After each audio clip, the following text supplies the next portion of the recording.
তেল ছাড়াও কি রান্না করা সম্ভব? আমার তো মনে হয় না। কিন্তু জানো কি, এখন না ইন্টারনেটে নো অয়েল কুকিং ভীষণ পরিমাণে ট্রেন্ড চলছে। মানে আমি যাকে দেখছি সেই তেল ছাড়া রান্না করছে, তাই ভাবলাম যে চলো আমি একবার ট্রাই করে দেখি যে আদৌ কি তেল ছাড়া রান্না হয় কি না।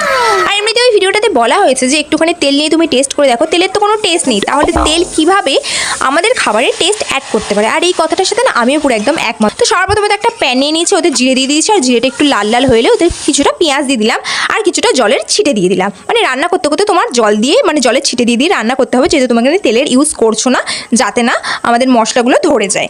তো তারপরে পেঁয়াজটা ব্রাউন ব্রাউন কালার হলে ওতে আমি দিয়ে দিলাম টমেটো। তারপর টমেটোটা হালকা নেড়ে ছেড়ে কিছু মশলা দিয়ে দিলাম। তেমন কিছু মশলা ইউজ করে দিয়েছি, হলুদ গুঁড়ো, কিছুটা নুন, লঙ্কার গুঁড়ো, আর দিয়েছি ধনের গুঁড়ো।